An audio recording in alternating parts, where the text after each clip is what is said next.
Mr. Speaker, I ask unanimous consent that all members have 5 legislative days to revise and extend their remarks and to include extraneous materials on this measure. So ordered. Thank you, and I yield myself as much time as I may consume. Evan Gershkovich is an American citizen and a respected Wall Street Journal reporter. He's the son of 2 Soviet-born Jewish exiles who fled Russia to avoid persecution, and he is a loving little brother.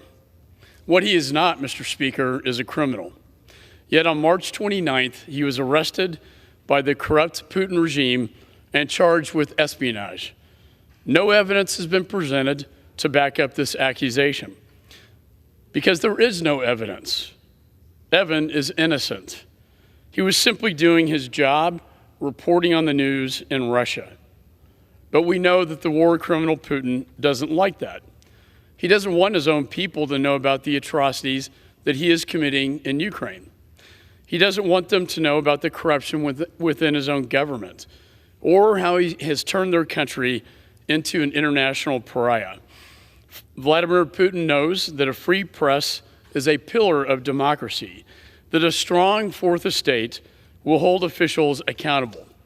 So, he arrested Evan with the intention of not only silencing him, but of scaring other journalists to remain silent too. I want to assure Evan's friends, his coworkers, and especially his family who I've met with, that we will continue our fight every day until we bring him home to you. As a father of 5 children, I cannot begin to imagine the pain and suffering Evan's family is feeling right now. I had the opportunity to meet Evan's mother, Ella, recently. And like any mother, she was very worried about her son and the situation. But she was also very determined to do anything she could to bring him home. She thanked me for the efforts of our committee, the Foreign Affairs Committee, and others on Capitol Hill who are doing everything we can to help their son. Just as unfortunate, our next resolution on Paul Whelan makes clear that Evan's family is not the only one suffering through this nightmare. We are also awaiting information from the State Department about the arrest of yet another American citizen in Russia over this last weekend. The Putin regime is increasingly brazen in using political detentions to seek leverage over the Biden administration. And it must be made clear that the use of American citizens as political pawns will not go unpunished.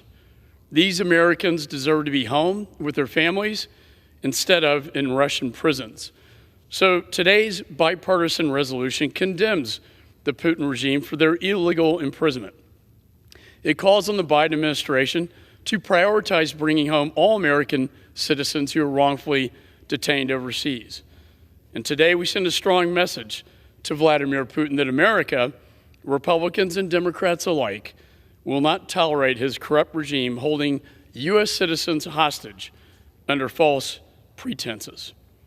America, Mr. Speaker, stands with Evan and with every American who is wrongfully detained overseas. And we will not rest until all of them are brought home. And with that, I reserve the balance of my time. Access reserved. The chair will receive a message. Mr. Speaker, a message from the President of the United States. Mr. Speaker, Madam Secretary. I am directed by the President of the United States to deliver to the House of Representatives a message in writing. Gentleman from New York is recognized. Support of this bipartisan resolution, and I yield myself as much time as I may consume.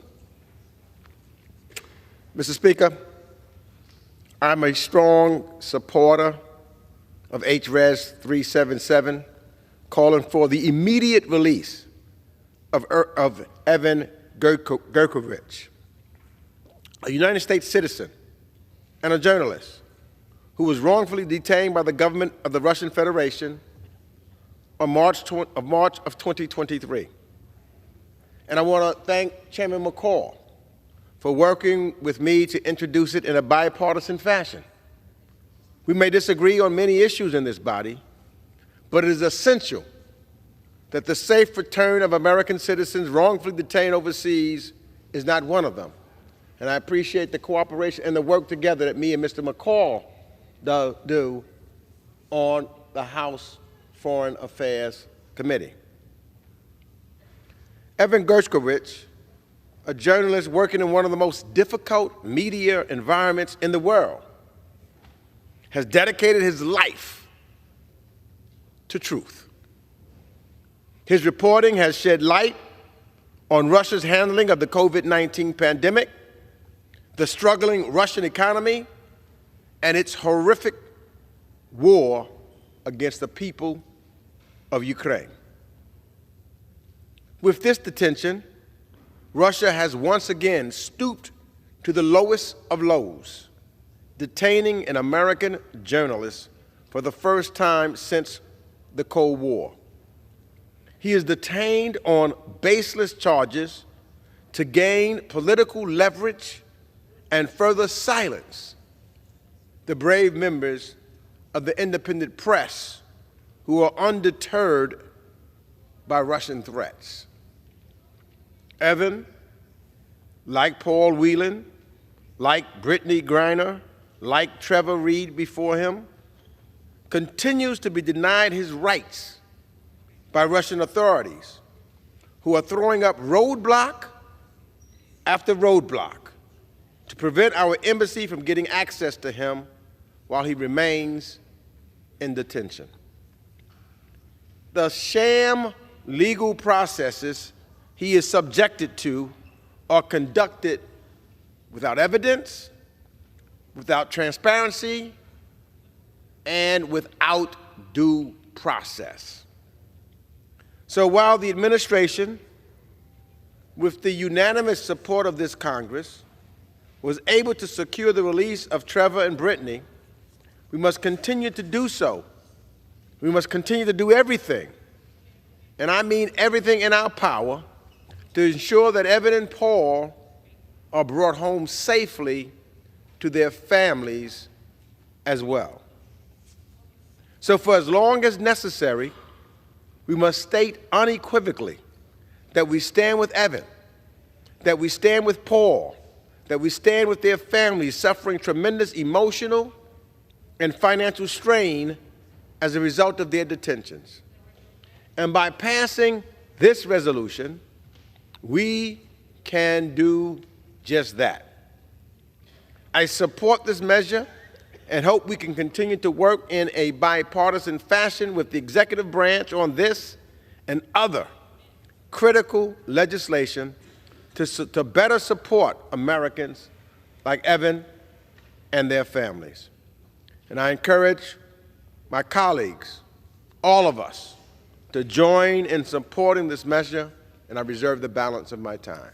Gentleman reserves. Gentleman from Texas is recognized. Speaker, I have no further speakers and reserve the right to close. Gentleman from New York is recognized. Mr. Speaker, there's no more sacred responsibility of government than to ensure the safety and well-being of the American people and ensure that their human rights are respected. Tragically, the authoritarian regime in the Kremlin has taken to the practice of using that commitment against us, taking our citizens hostage for political leverage. In last year's State Department Authorization Act, which passed in the annual NDAA, we included additional tools for the State Department to address hostage taking. These include quicker notifications to Congress, expanded whistleblower rewards programs, and greater resources for the State Department. So I look forward to these changes to be put in use. In Evan's case, we can take an important step by passing this resolution and condemning hostage diplomacy in the strongest possible terms. We must continue to express support for the efforts of the administration to secure Evan's return and demonstrate our commitment to Evan, to Paul, and all other Americans wrongfully detained overseas for as long as it takes. As I close, I want to again thank Chairman McCaul for partnering with me on this important resolution, and I hope my colleagues will join us unanimously in supporting this resolution, and I yield back the balance of my time.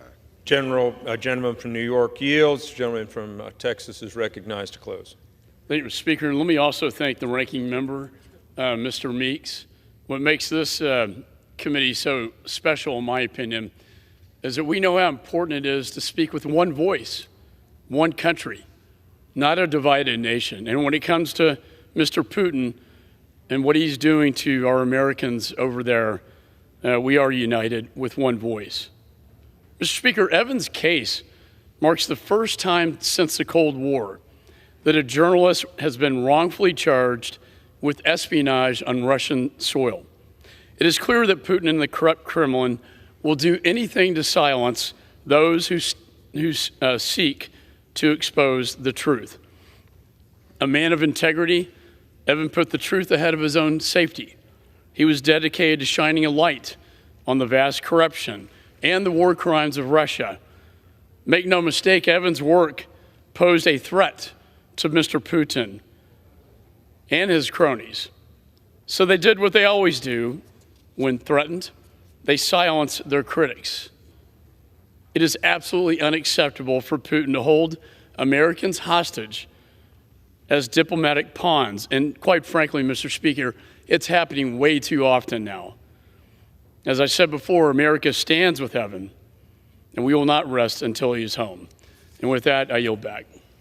The question before the House.